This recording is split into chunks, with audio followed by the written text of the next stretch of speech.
So hello everyone, I am Nishant and आज की इस वीडियो में हम देखने वाले हैं एमपी बोर्ड की वार्षिक परीक्षा यानी कि एमपी बोर्ड एग्जाम 2025 के लिए क्लास 12th बायोलॉजी के लिए मोस्ट इंपोर्टेंट क्वेश्चन, जो कि आपके तीन मार्क्स के क्वेश्चन होंगे, है ना। 3 मार्कर क्वेश्चन लेकर के आए हैं जिसमें आपके डायग्राम भी कवर करवाए जाएंगे।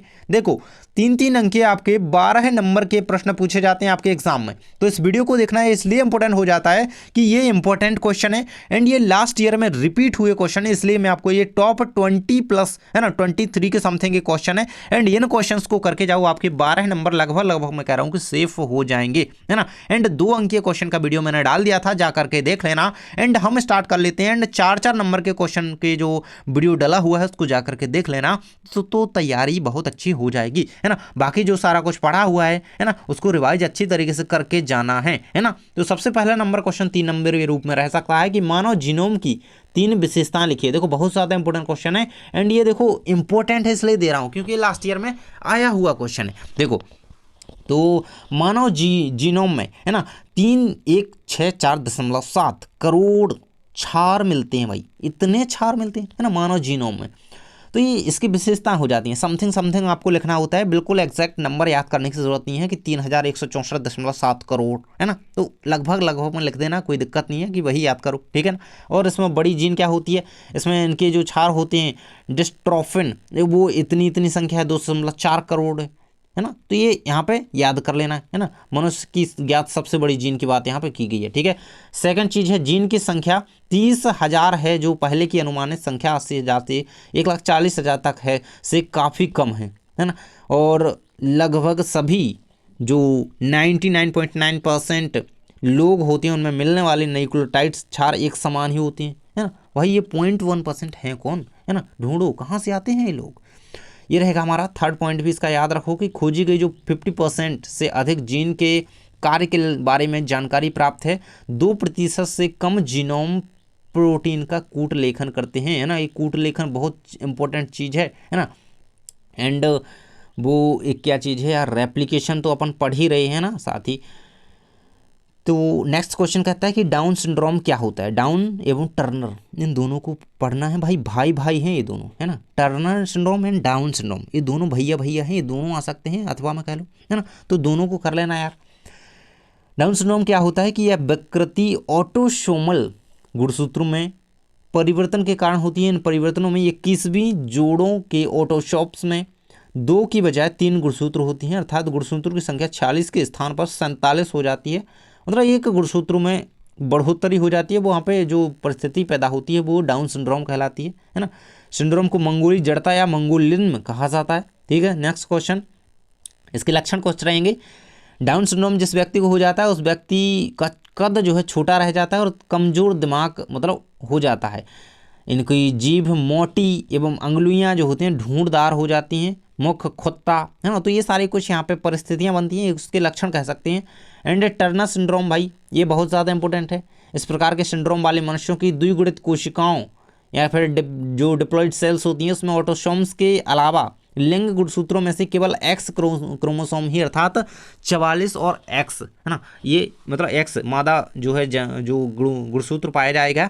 इस प्रकार कुल 45 क्रोमोसोम उपस्थित होते हैं। उसमें क्या होता है, उसमें एक की बढ़ोतरी हो गई थी, है ना, वो 46 से 47, है ना। सामान्य कितना है 46, है ना, 23 जोड़े होते हैं, 2 ठीक है।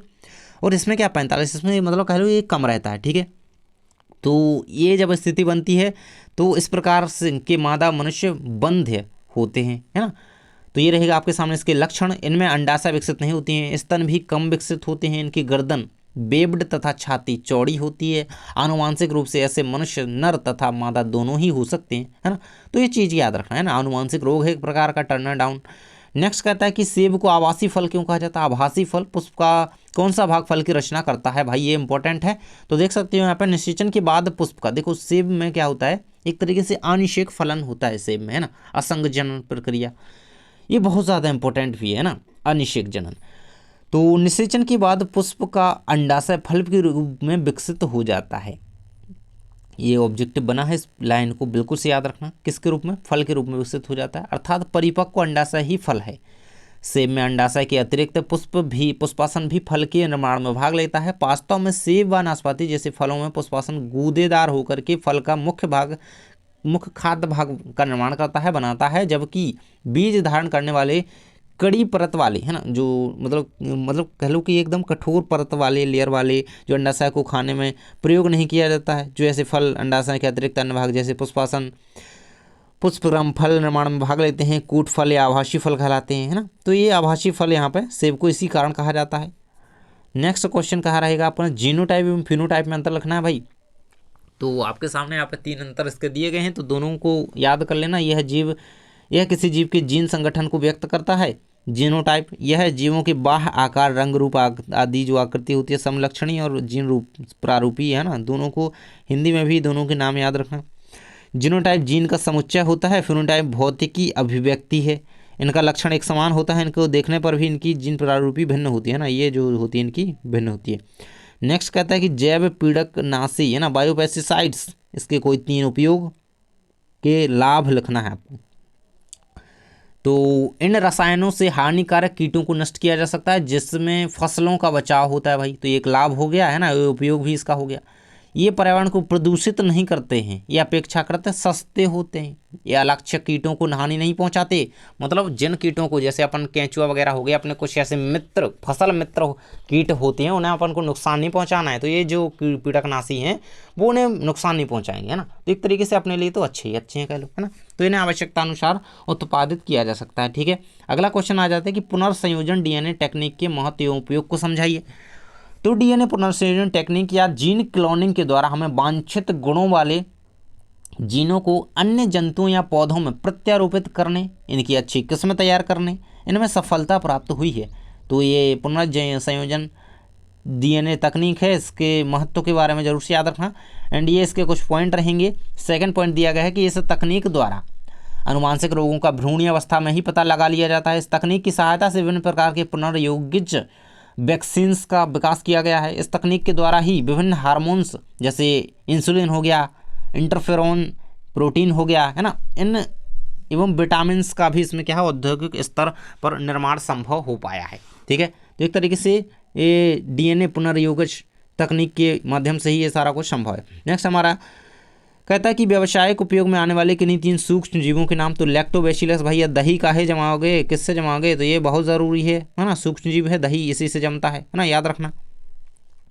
लैक्टोबैसिलस बैक्टीरिया है एक प्रकार का सूक्ष्म जीव, इसका उपयोग दूध को दही में परिवर्तित करने के लिए किया जाता है। सैक्रोमाइसिस सेरेविसी, इसका उपयोग बेकरी उद्योगों में किया जाता है। एसिटोबैक्टर एसिटी, इसके बारे में तो पढ़ा ही होगा, सिरके का उपयोग करने में किया जाता है, ठीक है। तो ये रहेंगे 3 यहाँ पे दही के लिए, है ना, उद्योग में, एक सिरके में। नेक्स्ट कहता है जीव भार का पिरामिड सीधा एवं उल्टा दोनों प्रकार का हो सकता है, उदाहरण द्वारा स्पष्ट कीजिए। तो देखिएगा कि ऐसा पिरामिड, बहुत इंपॉर्टेंट, पिरामिड से क्वेश्चन आना ही आना है यार। वो अभ्यास प्रश्न पत्र आपका जो था 2025 का बोर्ड ने जारी किया था, उसको जा करके देख लेना, पूरा रिवाइज करना, उसमें कुछ इसके क्वेश्चन है, उनको पढ़ के ही जाना, ठीक है। उसका डायग्राम रूपी क्वेश्चन आया था, वो भी आ सकता है, तो उसको पढ़ करके जाना, बिल्कुल पढ़ करके जाओ, कंठस्थ करो उसे, ठीक है। ऐसा पिरामिड जिसके द्वारा पारिस्थितिकी तंत्र के उत्पादकों एवं विभिन्न स्तरों के उपभोक्ताओं के जीव भार के संबंध में बोध होता है, जीव भार का पिरामिड कहलाता है। तो घास के मैदान एवं फसल वाले खेत के पिरामिड में आधार पर जीव भार अधिक होता है, क्योंकि जैसे जैसे शीर्ष की तरफ बढ़ते हैं जीवों की संख्या कम होने लगती है ना। इस तरीके से पिरामिड की, अब तो भाई पिरामिड है, नाम से ही समझ पा रहे हो पिरामिड किस तरीके से होता है ना। और आपको बताना है कि भाई ऊर्जा का पिरामिड कैसा बनता है, बताओ भाई। एक होता है जीव भार का पिरामिड, एक होता है जीव संख्या का पिरामिड, एक होता है जीव ऊर्जा का पिरामिड, ठीक है। बताओ जो जीव ऊर्जा का पिरामिड कैसे बनता है, सीधा या उल्टा, 2 ऑप्शन भी दे दिए, बताओ भाई।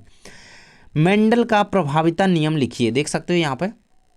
जीव के सभी लक्षण इकाइयों के रूप में होते हैं, प्रत्येक इस कारक युग्म का एक कारक माता से तथा दूसरा पिता से प्राप्त होता है। मतलब एक कारक जो होता है युग्म माता से एवं एक दूसरा जो है पिता से प्राप्त होगा, यह मेंडल के प्रभाविता नियम में कही गई बात है।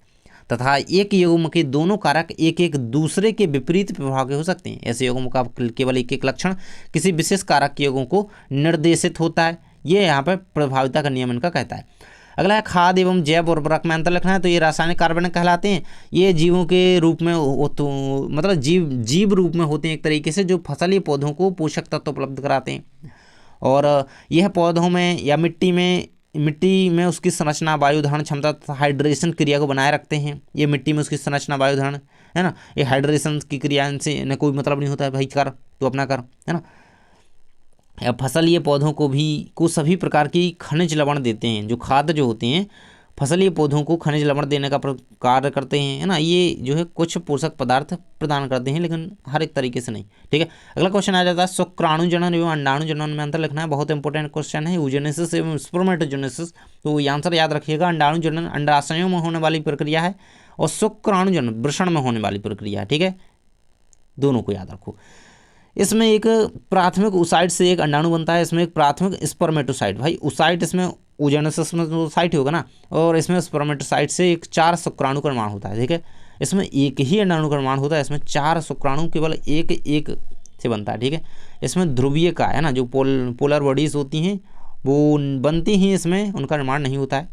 अगला क्वेश्चन है जनसंख्या वृद्धि के कारण क्या है, तो भाई जन्म दर में वृद्धि और मृत्यु दर में कमी, प्रजनन दर का उच्च होना, कम उम्र में विवाह होना, निरक्षरता और सामाजिक कुरीतियां, अंधविश्वास, है ना। ये सारे प्रमुख कारण इसके दे सकते हैं। नेक्स्ट कहता है कि जनसंख्या विस्फोट को परिभाषित कीजिए और इसके नियंत्रण के प्रमुख उपाय लिखिए। तो शीघ्र एवं अनियमित जनसंख्या वृद्धि को बम पटाखा या विस्फोट कहते हैं, ठीक है। ये रहेगा जनसंख्या विस्फोट, जनसंख्या बम पटाखा, ठीक है। इसको नियंत्रण करने के उपाय कुछ दिए गए हैं आपके सामने। गर्भ निरोधक गोलियों का प्रयोग जो गर्भ नहीं ठहरने देती हैं, अंतः गर्भाशय युक्तियाँ जैसे कॉपर टी, है ना। तो ये सारी चीज़ें जो है इसके पॉइंट्स में दी गई हैं, इसको याद रखो। नेक्स्ट क्वेश्चन हमारा आ जाता है समजात गुणसूत्र में परिवर्तन के कारण होने वाले 3 रोगों के नाम तथा लक्षण लिखिए। एक तो बर्डहंतता, sickle cell anemia, Turner syndrome या डाउन सिंड्रोम, है ना। इन चीज़ों को याद रखो, ये बहुत ज़्यादा इंपॉर्टेंट है। ये समजात गुणसूत्र में परिवर्तन के कारण होने वाले जो है रोग हैं, है ना। गुणसूत्र में परिवर्तन, टर्नर सिंड्रोम में भाई क्या हो रहा था, एक गुणसूत्र एक्स रह जाता था तो 45 कुल होते थे, अब 45 तो ये सही नहीं है भाई, 46 चाहिए होती हैं, तो ये टर्नर सिंड्रोम की स्थिति बन रही थी, है ना। और डाउन सिंड्रोम में क्या बन रहा था, ये 47 हो रहे थे भाई, तो ये वहाँ पे डाउन सिंड्रोम की स्थिति बन रही थी, ठीक है। और वर्णांधता, है ना, ये आनुवंशिक रोग ही होता है एक तरीके से। वर्णांधता से प्रभावित संतति में लाल तथा हरे रंग में विभेदन की अक्षमता होती है ना, वो उसमें विभेद नहीं कर पाते हैं ना, लाल और हरे रंग को पता नहीं होता भाई कौन सा है ना। तो एक तरीके से इसे कहा गया है। सिकल सेल एनीमिया भी आपको बताया गया है, एंड ये टर्नर सिंड्रोम हम पढ़ चुके हैं। नेक्स्ट क्वेश्चन आ जाता है कि मेंडल के पृथक्करण नियम को उदाहरण से समझाइए। तो बिल्कुल से इसको याद कर लेना, ये रहेगा आपके सामने इसका पृथक्करण का नियम। नेक्स्ट क्वेश्चन आपको दिया गया कि हमारे समाज में लड़कियों को जन्म देने का दोष महिलाओं को दिया जाता है, जबकि ये सही नहीं है, क्यों। तो ये आंसर आपको याद कर लेना है, एंड ये बहुत ज़्यादा इंपॉर्टेंट है, कई बार पूछा भी गया है। तो लिखिएगा कि स्त्री के गुणसूत्र का स्वरूप जो है XX, यानी कि X गुणसूत्र जो होता है मादा जन्म मादा का होता है, एंड पुरुष में एक X एवं एक Y गुणसूत्र पाया जाता है। इसलिए स्त्री द्वारा उत्पादित सभी अगुणित युग्मकों में X लिंग गुणसूत्र होते हैं, जबकि पुरुष युग्मकों में गुणसूत्र या तो X या होते हैं या फिर Y, मतलब 50-50 संभावना रहती है इसमें, है ना, पुरुषों में। तो ये स्थिति होती है, तो इसलिए 50% शुक्राणु में X लिंग गुणसूत्र होते हैं और दूसरे में 50% शुक्राणु में, मतलब 50% में Y की संभावना होती है। इसलिए पुरुष एवं स्त्री युग्मकों के संलयन के पश्चात युग्मनज में या तो XX या XY लिंग गुणसूत्र की संभावना होगी। यह इस बात पर निर्भर करेगा कि X या Y लिंग गुणसूत्र वाले शुक्राणुओं में से कौन अंडाणु का निषेचन करता है ना, क्योंकि मनुष्य में यार पुरुषों में ये दोनों गुणसूत्र होते हैं। अब अगर ये आया X आया तो यहाँ पे पुत्री जन्म होगा, है ना, और ये Y आया तो पुरुष, है ना। तो इस तरीके से नर मादा का समझिएगा। जिस युग्मनज में XX गुणसूत्र होंगे वह एक मादा के रूप में जन्मेगी, जबकि XY गुणसूत्र होंगे तो नर शिशु के रूप में विकसित होगा। इसी कारण वैज्ञानिक रूप से यह कथन सत्य है कि एक शिशु के लिंग का निर्धारण उसके पिता द्वारा होता है, अतः लड़कियों को जन्म देने का दोष महिलाओं को देना सर्वथा अनुचित है। अगला क्वेश्चन कहता है कि मेंडल ने अपने प्रयोग के लिए मटर के पौधे का चयन क्यों करा था। तो भाई कुछ पॉइंट्स दिए गए हैं, तो देखो इसका जीवन चक्र छोटा था, जल्दी प्रयोग निपट जाएगा, एक्सपेरिमेंट जल्दी खत्म, चलो भाई चलते हैं घर पे, है ना, मतलब करने में समय कम लगेगा, तो ये एक पॉइंट दे सकते हैं। और इसमें पर परागण द्वारा सफलतापूर्वक संकरण किया जा सकता था। मटर में काफ़ी स्पष्ट विपर्यायी या फिर विपरीत लक्षण होते हैं, ठीक है, और सामान्यतः मटर स्वपरागण एवं निषेचन होता है इसमें, है ना। तो ये चीज़ याद रखो, इसका पौधा द्विलिंगी होता है, संकरण के से प्राप्त संकर पीछे पूर्णतः जननक्षम होते हैं। तो ये रहेंगे इसके कुछ पॉइंट। अगला क्वेश्चन दिया गया है कि मानव शुक्राणु का नामांकित चित्र। तो इसकी चीज़ें याद रखो, मेनली इसमें 3 पार्ट होते हैं। एक पार्ट होता है ऊपर वाला हेड भाई, फिर स्टार्टिंग में कॉलर आएगी भाई, कॉलर संभालो, शर्ट की तुम्हारी टेढ़ी है थोड़ी, फिर नीचे आएगी टेल आपकी पूछ, ठीक है, तो आपकी तो नहीं है, इसकी तो है लेकिन है, ये रहेगी टेल, ये नेक वाला हेड, कॉलर का पार्ट, ये हेड वाला ऊपर वाला भाग, ठीक है, ये सारी चीज़ें होती हैं एंड जो जो इसमें पाया जाता है, फिर थोड़ा सा एक दो बार संरचना बना लेना तो कर दोगे आप। मिडिल पीस माइटोकॉन्ड्रिया वगैरह हो गया ना, एक्रोसोम में प्लाज्मा मेम्ब्रेन तो होगी ही होगी बाहर, है ना, तो ये सारी चीज़ें इसमें होती हैं, ठीक है। अब भाई माइटोकॉन्ड्रिया तो चाहिए, ठीक है।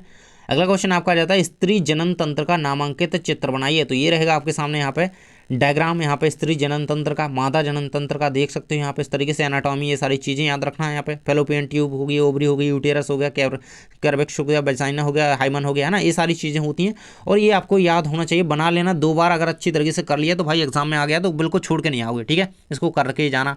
अगला क्वेश्चन आता है आपका जो कि डायग्राम टाइप होता है, तो बिजांड या ओव्यूल की संरचना आपसे पूछी जाती है ना, structure of ovule, very very most important, hilum वगैरह इसमें संरचनाएं होती हैं। देखो ये मुड़ी हुई संरचना जो होती है यहाँ पे, ये हाइलम कहलाती है, देख सकते हो यहाँ पे, है ना। और ये रेफी हो गया, चलाजा हो गया, न्यूक्लियस होगा, है ना, एक्सेल हो गया, एम्ब्रियो शेक होगा, जो कि यहाँ पे जो है ये देखो ये एम्ब्रियो शेक है हमारा, है ना। तो सिनर्जिट्स वगैरह, तो ये सारी संरचना ये जो है हमारे ये सिनर्जिट्स हैं, है ना, तो ये चीज़ें याद रखो। चलिए आगे देख लेते हैं। यहाँ पे मनुष्य के वृषण की अनुप्रस्थ काट का नामांकित चित्र बनाइए, तो ये रहेगा आपके सामने यहाँ पे, इसमें जो जो संरचना है नामांकन याद रखो और 2 बार चित्र बनाओ भैया, गलत नहीं होगा मैं कहता हूँ। अगला क्वेश्चन और लास्ट क्वेश्चन आपका दिया गया, परागण की संरचना बनाती थी आपको एक्साइन, इंटाइन, है ना, जर्मोपोर पाए जाते हैं, न्यूक्लियस होता है भाई, साइटोप्लाज्म होता है, न्यूक्लियस था उसमें ऊपर हमने, है ना। और ये परागण की संरचना इस तरीके से हो सकती है, तो ये सारी चीज़ होती है। तो मिलते हैं नेक्स्ट वीडियो में, चैनल को सब्सक्राइब तो कर ही लिया होगा, है ना। तो ये डायग्राम करके जाओ, ये क्वेश्चन करके जाओ, इंपोर्टेंट के तौर पर, सॉरी, इन्हें करो। थैंक्स फॉर वॉचिंग, मिलते हैं नेक्स्ट वीडियो में।